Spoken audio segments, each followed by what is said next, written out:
Sa ngayon, lalabas nga pala ako ngayon dahil nasa Philadelphia, USA kami at yung kabilang side namin ay New Jersey. So gamitin natin itong pagkakataon na to na makapag unwind. After dito sa Philadelphia, USA ay papunta kami ng Thailand. So 50 days ang biyahe namin papuntang Thailand. Dahil hindi na makadaan ngayon sa Swiss dahil sa gulo. Kaya dito kami dadaan sa Good Hope at makabili na rin kung ano ang pwedeng bilhin. So kami, marami kaming lalabas ngayon. So kaya sasama ako. Alright, labasan na to. So ganda ng mga lugar ito. Yung mga bahay nila. So napakasimple lang ang bahay nila, no? Dito sa Philadelphia. At yung temperature okay din. So ngayon, dito na kami. Walmart na. So ang kagandahan dito sa Walmart ay marami ka nang pwedeng bilhin. Napakalawak nitong Walmart na to. At dito rin nag-decide si Kapitan na kasama namin na bibili ng bike. Kaya ngayon titingin tayo ng bike. Dito na. So hindi naman kagandahan itong mga bike dito, pero at least meron tayong magamit sa barko kung mag shore leave. At dito rin, ikaw rin ang mag-asikaso ng bike, hindi katulad sa atin na i-recondition bago ibigay sa iyo.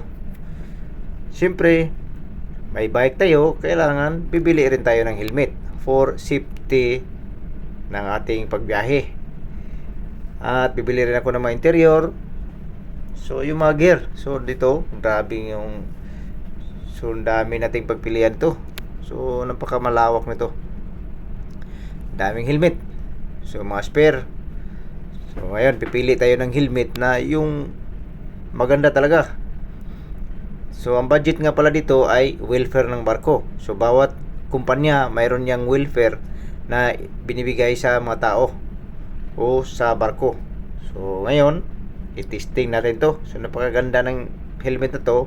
May ilaw. So sa gabi, pag magbiyahe tayo sa gabi, may ilaw tayo sa likod. So buong top ng helmet ay umiilaw.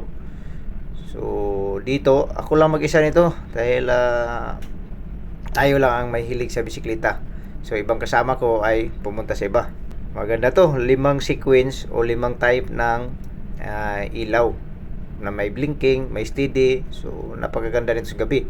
Bumili na rin nga pala ako ng drinking water or water bottle, lock, interior. So napakaganda nito. So itong helmet ay $29. So maga 1,000 plus to sa atin. So ito nga pamalakasan na helmet.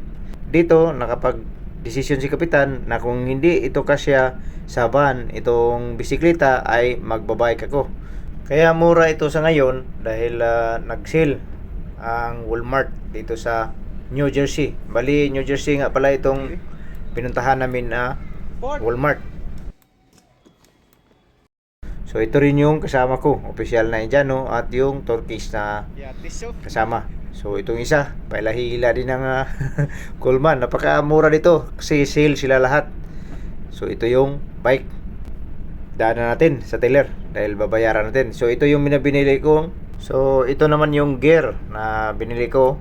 Yung drinking water, dalawang interior, hand pump at padlock. Ang brand nga pala to ay Ozark Trail 27.5. Itong bike na to ay 1/9 speed. So yung harap nitong telescopic ay SR Santor. Paglabas dito ay sasakyan ko ito dahil lilipat kami sa ibang tindahan bago babalik sa barko. So ulan-ulan parang konti dito. Ganito ang klima dito, ulan-ulan. At hihinto, ganyan talaga yung klima dito daw. So itong lugar din to ay mag-winter din. So kami lang ang mga tao na naglalakad dito. Yung mga tao dito, puro siguro may masasakyan. No, bike park raw? Bike park na sa Philadelphia. Binyagan. Ha? Binyagan na, uwi tayo Thailand. Thailand kayo eh. Sigurado na mag...